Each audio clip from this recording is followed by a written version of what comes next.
Hello, friends. Welcome back to the channel. Today, we're going to talk about how to navigate the changes that we are going through in the world right now. This energetic shift that a lot of us are feeling from a spiritual perspective and on a personal level. Don't forget to subscribe to my channel, talk to me in the comments, like and share this video, and check out my description box for links to my social media. The other night, I watched the Dr. Seuss movie, The Lorax, with my kids. It was the second or third time I've watched it, but it gets me every time. My kids discovered this movie on Netflix and watched it long before I did. And they were on me to watch it. Mom, you have to watch The Lorax with us. When are we going to watch The Lorax? You're going to love it. My kids were born with a passion for the environment and for creating a better world. They were born this way, and they've really challenged me in this area, actually. Spoiler alert, for anyone who isn't familiar with the movie, I'm going to give a very brief overview because I think it's a really powerful story that's very relevant to where we're at right now.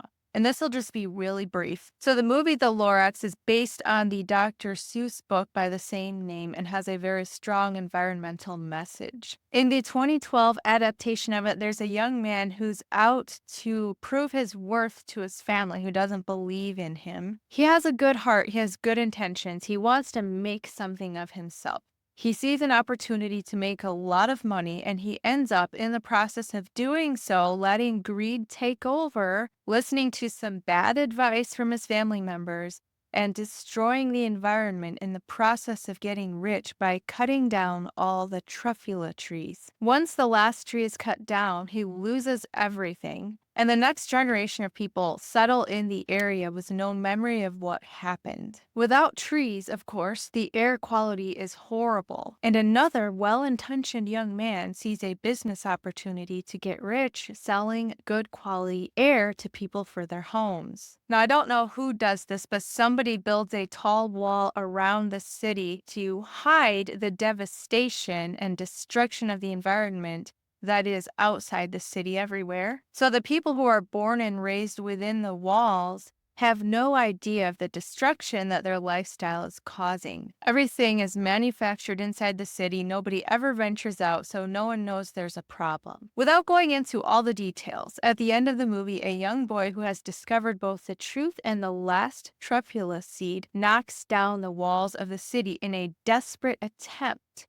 to bring awareness to the people inside the city. The townspeople who are gathered around gasp in horror at the destruction that their way of life has caused. They immediately rally together against corporate greed in agreement that they need to change their ways. The movie ends with the last truffula seed being planted in the center of the city where everyone can see it, and everyone singing and dancing together in the streets. Let it grow, let the love inside you show. All we really need is love. Every time I watch this scene, I become emotional because it hits so close to home. And this time I ask myself, why does this scene mean so much to me? And it's because this is what I want to see. This is what I work so hard for every single day, to do my part to spread the message that we need to love each other, that we need to come together and support each other. It's the only way that we can overcome the evils that seem to loom so large over us. Why?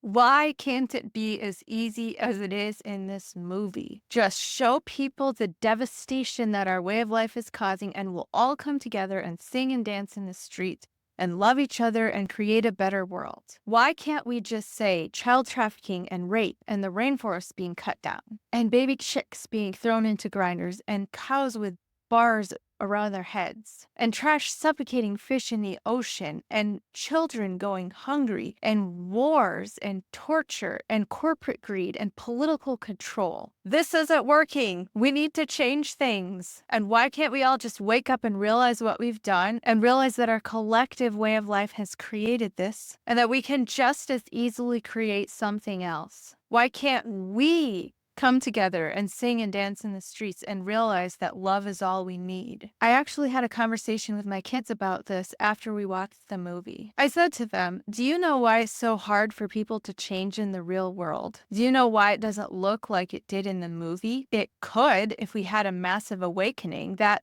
type of overnight change is absolutely possible. But up to this point, it hasn't happened.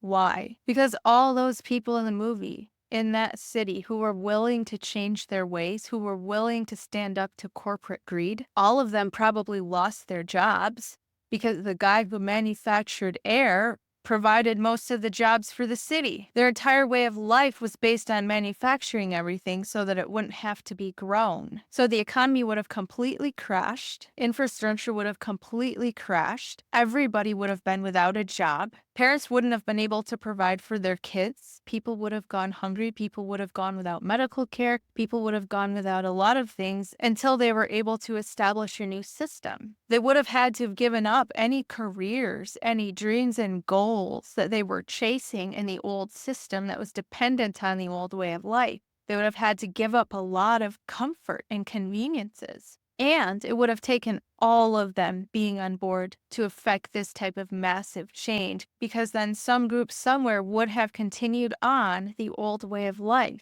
So here's the question. What would be required to accomplish something like this? One thing: spiritual awakening, a mass realization that, as they sang in the movie, love is all we need. Love is bigger than the guilt we feel over the mess we've made, so we will no longer hide from it or deny it. Love is bigger than the insignificance we feel and the doubt that we could actually make a difference. Love is bigger than the fear we feel over what we will have to give up or lose in this process. Love is bigger than the anxiety we feel over the massive changes that are occurring. Love is bigger than our individual differences, our hurts, our offenses, our arguments, our disagreements. Because people won't agree on how to work out all the details. That's never going to happen. But love is big enough to work with people's differences and to accept them in their differences and to find common ground. In other words, people need to be two things in order for major change to happen. First, empowered, so that guilt, insignificance, fear, and anxiety do not hold them back. Second, unified, so that individual differences and disagreements do not rip them apart. So let's go over those 2 points in a little more detail. First, we need to be empowered. So we must awaken to our own divine power. We have to heal inwardly. Now's the time to dig deep and do the work. Do the therapy. Do the meditation. Rewire your thought patterns. As Jesus said, repent or change the way you think, because your healing is the healing of the world. We're all interconnected, and our energy has an impact on the energy of those around us. Every person that awakens, every person that raises their vibration or awakens spiritually, makes it more likely that the next person will do the same. Realize that you have nothing to fear from any outside source. The power is within you and always has been. We have always been creating the world. We just didn't realize it. Now we need to do it consciously. You are not your body. You are not your emotions. Emotions are just energies passing through you. You are not your thoughts. You are an indestructible, infinitely powerful spiritual being, and no outside source can ever take that away from you. Outside control is an illusion. All power is held within. And second, we need to be unified, which means that we need to awaken to each other's divine power. We must learn to get along. People who make different decisions than us are not our enemy. They are people just like us who have had different life experiences that have caused them to draw what are logical conclusions for them. The only way to defeat the power that tries to come at us from the outside with the illusion of control is to realize our collective power and stand in peace and truth. That can only be done when we are willing to accept each other in our differences. So the goal is not to try to convince anybody to agree with you, even on the most controversial issues of our day.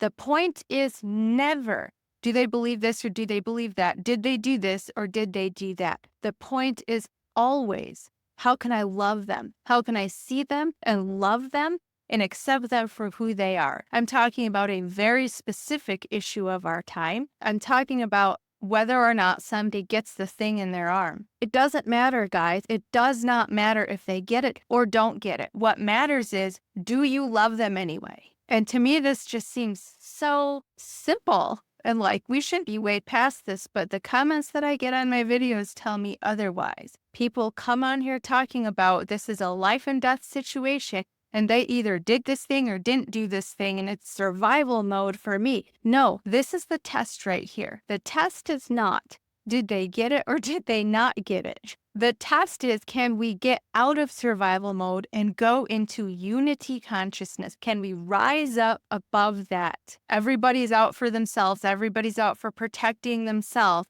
And can we get into unity consciousness? Can we learn that our true power is found when we love and accept each other and we all come together in support of each other? This is how we will evolve. This is how we will throw away any illusions of control, not by imagining ourselves as coming up against these illusions and painting ourselves in our own minds as a victim. It's impossible for us to be a victim. It is impossible for any outside power to actually control us unless we give them that power in our minds and create a story surrounding. People have to realize that the big, scary powers that try to control us are reflections of the demons that we carry within. They're our collective creations. If we were to realize our power, and if we were not afraid of the consequences of standing in our power, and if we were committed to supporting each other through the process, even in our differences, we could get rid of the evils of the world overnight. I absolutely believe it. And this is the decision that is before each one of us right now. We are on the precipice of change. We are on the verge of an evolutionary leap that has not been seen before in human history. Why? Because we are more connected. We live in a global world, but we are also more awake and aware of the corruption in the world than ever before. We have the opportunity to create an awakened, peaceful world. But in order to do this, there is one very simple thing that we need to do. We need to learn to love. And this is what it all boils down to: our own spiritual awakening, or empowerment, and our unity with others. Those two things, spiritual evolution itself, can all be boiled down to one thing: love. In the spiritual community right now, and I'm just speaking generally because I'm not trying to call out names or throw anybody under the bus, but generally speaking, in the spiritual community right now, I think people are making this a lot more complicated than it needs to be. This may seem ironic given the monumental size of the task that is before us, creating a new world where people live in peace and harmony. But really, as with all things, it's very, very simple. Love is the answer to everything. Love is the answer to every question that was ever asked and every question that has not been asked. Love is the key to every lock. It is the answer to every puzzle. Love is the reason that we are here. And as I mentioned a moment ago, a lot of people in the spiritual community are making this about some kind of battle. A battle between good and evil, between the light and the darkness. This is about us being oppressed by the powers of the world. In reality, that is a story we're creating, and if we continue to play the victim in that story, then it will continue to play out. Rather than coming together, a lot of people want to make this about division and control. They want to point out the difference between the awakened group and the non-awakened group. People are claiming the title awakened while pointing the finger at those who aren't awakened. And there's a lot being said about the divide between the spiritually awakened group and the non-awakened group. And it's said in nice enough language. People are usually quick to point out that we shouldn't judge those who aren't awakened, because there's nothing wrong with that. That's just the choice they've made. But we are the ones creating that story. As long as we are creating a story about some people are awakened and other people aren't, then we're creating division. We have to get past that. We have to get past, I'm awakened and you're not. And they're trying to control me and they're coming against me and this and that. It's just, no, we are all divine spiritual beings and we are here to love each other. That's it. As long as you are seeing yourself as somebody who is more awakened or more spiritual than another person, you are not seeing clearly. And I am speaking just as much to myself with this as anyone else. Guys, the last couple of months, well, the last 2 years, but the last few months specifically have been really hard on a lot of people, myself included. And I'm going to be really honest with you guys, because I talk to a lot of people every day and people are telling me the same things. And I want you to know that you're not alone. A lot of people are experiencing increased anxiety, feeling their core wounds exposed, things they haven't dealt with in decades.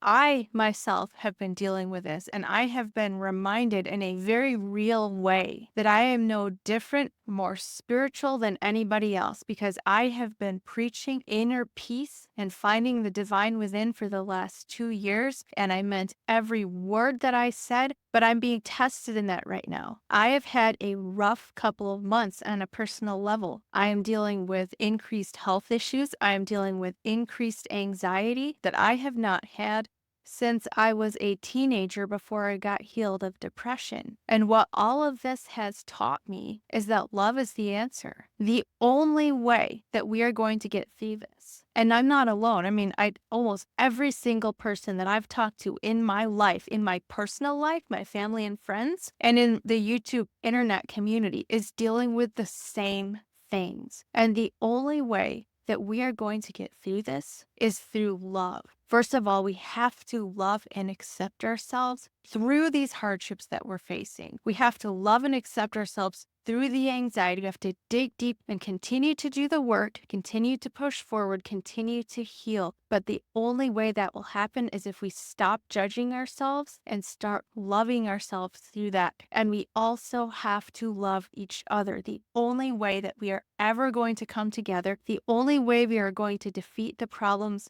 that we are facing in the world right now is to reach out a helping hand and to pull another person up, to get down with them in their struggles, to be there with them, to say, hey, I am here with you. I'm experiencing this too, and we are going to get through this together, and I'm going to love you through this. No matter what, no matter our differences, we're going to come together and we're going to get through this. And it is the most important thing right now. There is nothing else that is more important right now than love. Loving and healing yourself and loving and healing each other. That's how we heal the world. That's how we defeat the evils of the world and create a better world. So I just want to challenge you right now. Reach out to someone, make amends with someone, go see your therapist, do a meditation, do whatever you need to do to heal yourself, heal somebody else, to restore a relationship. It's the little things that are important. It is the little, seemingly insignificant steps that we take, pushing forward even when it's hard, taking it one day at a time, just saying, what can I do today to make the world a better place? I recently heard somebody say, and I cannot remember who this was, that when I'm making dinner to feed my family, I see myself as